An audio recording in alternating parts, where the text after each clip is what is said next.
Hey guys, how's it going? Part 4 of my collection. Let's go. I'll go through these first. These are just little cheapy ones that I have sitting here just because they look a little pretty. This is a toothpick from Rough Rider. Rough Rider? Yeah, Rough Rider. Okay, yeah, you have a good memory, son. This is the... It's either the Duke or the Duchess from Boker. This is the Boker Magnum line. I don't know. I'll call it the Duck. The Duck of Death. I don't know if any of you are Western fans and have watched Unforgiven, a Clint Eastwood movie. But if you haven't, you won't understand that reference, but this is the Duck of Death. It kind of does look a little bit like a duck. Anyway, Buck 112. I got this on eBay with a bunch of other knives. The other knives are crap. They're gone. I sold them for very little money. But this was in there. Nothing real special or fancy about it, but it's... Can you focus on the knife, please? Thank you. But it's cool. The neatest thing about it is that it was made in 1990. So it's the same age as me. So look at that. Haha. It's a little off center. Whoever owned it before tried to sharpen it and just basically rounded the edge. So it was not sharp at all, and it's still not overly sharp. Oh, it kind of is a little sharp. I put a little bit of an edge on it, but I got a KME recently, so I'm going to sharpen this too once I get better at it. Next up we have this. I don't know what the model name of this is. This is a Browning knife. It says Germany on the blade, so I don't think you can see that, but it says Germany on it, so I'm guessing it's made in Germany, or at least the blade is made in Germany. My father bought this for my grandfather.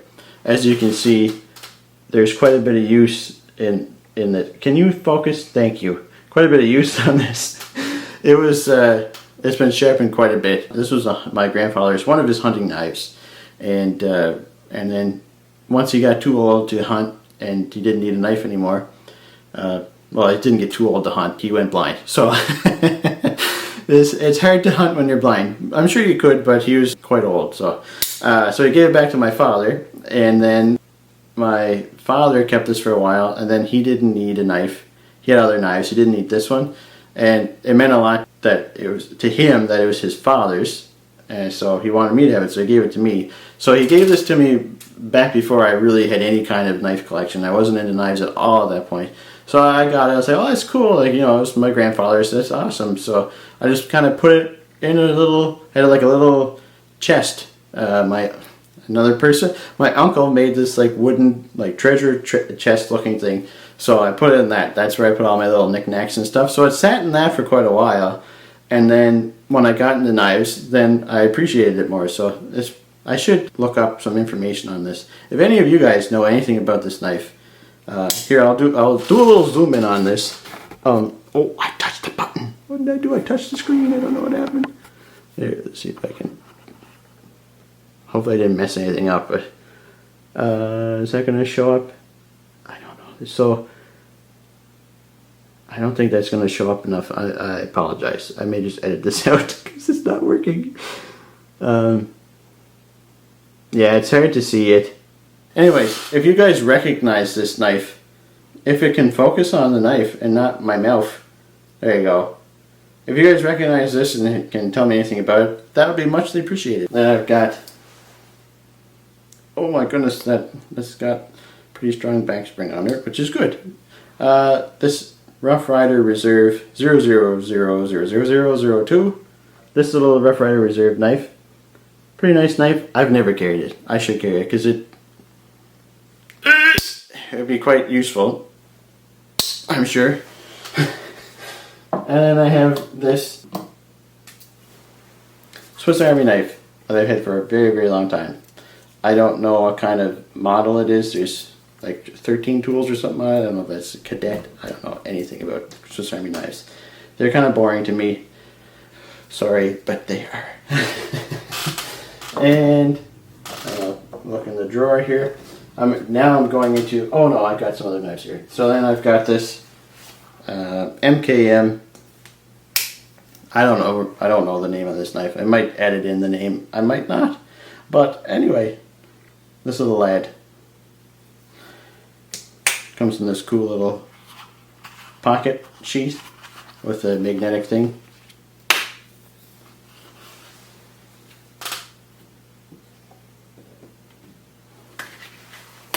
And I've got a Open L number 8 here.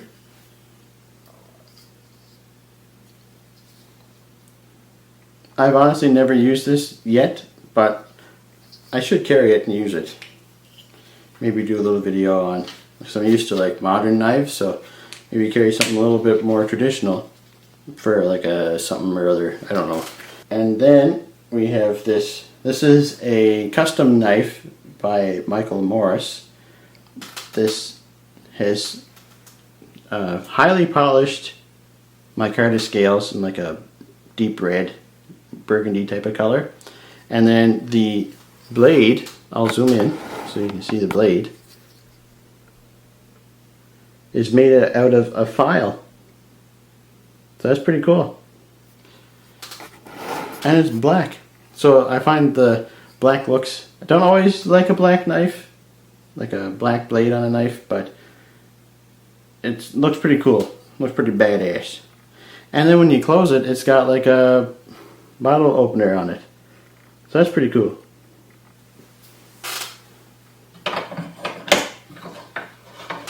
And then I have this old knife. Old. It's from the 80s, I think. It's a little Kershaw. Bone handles. Mirror polished blade.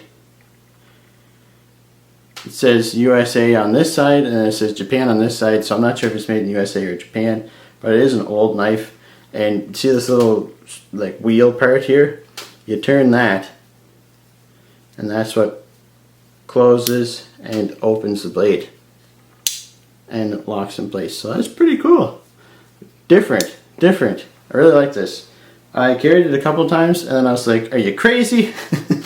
If something happens to this, you can't replace it. Well, you can replace it, probably. But if something happens to this, I'm not going to be able to replace it very easily. So, not smart to carry it. And then I got a little, what is this, Giltech or something?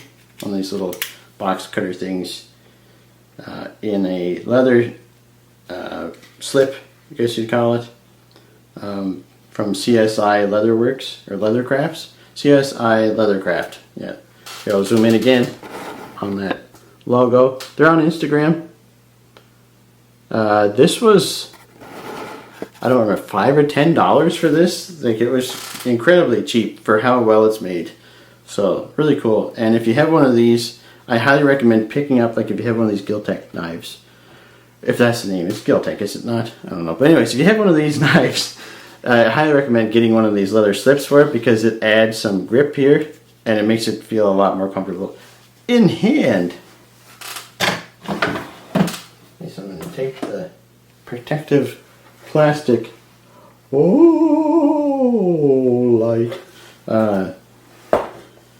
thingy off it. We have the Bestech Togata in here. Oh, so pretty. Still haven't carried this one. Although I want to. Like, I've been wanting to more and more. So I may just carry it. Because I was considering selling this again. But I really like the look of it. And it does feel nice and handy even though it's a bigger knife. So I think I'm just going to carry it. Why not? Whew. Anyways, that one. And we have the Shiro Haitian Zero in green carbon fiber. It doesn't look overly green except for certain lights. I think it might be looking a little green there. I can't really tell. Just certain ways you hold it, certain ways you look at it, in certain lights that it looks green. I was afraid this was going to look like that green carbon fiber that ZT has on the 0640. And it doesn't, so thank goodness. But yeah, really, really cool knife. I would love to pick up another Shiro sometime, but I don't know if I'm going to be able to or not, because they're some expensive. I got this in a trade, so that's probably the only reason why I could afford this. But that action, oh my goodness! Don't focus on my face. Focus on. Oh man, that is so nice and smooth. Really like that knife. And then I have my small Sabenza in black micarta inlay. So, and then I have my small Sabenza with black micarta inlays. This is my first experience with Chris Reeve knives, and I'm really impressed. I'm really impressed. I can't wait to get. I got my eyes on Inkosi with an Insingo blade, just a plain Jane Inkosi.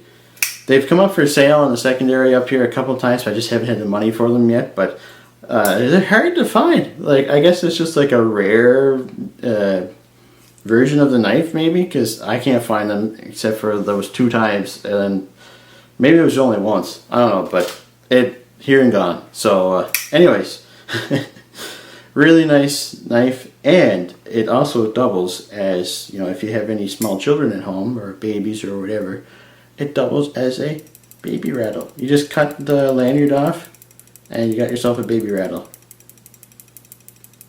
Now make sure you teach your kid proper knife etiquette. You teach them to slow roll it open. You don't want a baby trying to thumb flick this open. It's just not going to work. They gotta slow roll it. And then, last but not least, I thought I did this in the last video. I forgot that I still do this. Speaking of Chris Reeve knives, I have a Spyderco Chris Reeve collaboration. Not really, but I like to think of it that way, because when I took this apart, well, let's go back. I bought this knife on my honeymoon. Oh, and so it's got, yeah, sentimental value, I guess. But when I went to I bought aftermarket hardware and scales for it, and when I went to take it apart, it had Loctite on one of the, on the body screw. I think it was this one here. Couldn't get it apart, so I had to get it drilled through. And then I don't know if it was that or not. I don't know what happened, but yeah, it the knife doesn't have a very good action anymore. Well, it does, but it has considerable lock stick. So basically, I just have to slow roll it open, and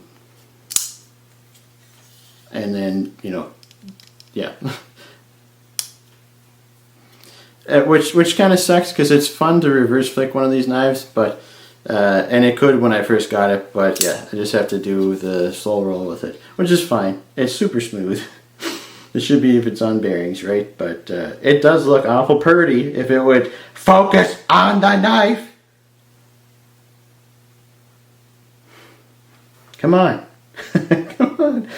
What is going on here? Why is it... Oh, I know what's going on. No, I don't know what's going on. And I got these scales recently, or I guess I got them last year, but I think it was November. Raindrop carbon fiber. Look, that looks sick. They're from Titanium. But anyways, yeah. I could have it flickable, but it would have really bad lock stick, so I'm not going to do that. So whatever. But I'd like to pick up another one, or maybe I just get a PM2, I'm not sure. But I can still flick it if I give enough wrist, but it doesn't drop shut at all. It is nice and smooth, which, you know, considering it's on bearings, makes sense. But yeah, so anyways, I'm just gonna stick with the slow roll. But yeah, that's is that everything? Anything else just randomly hiding here? No, that's everything. Okay, cool. So that was part 4, or was it part 5?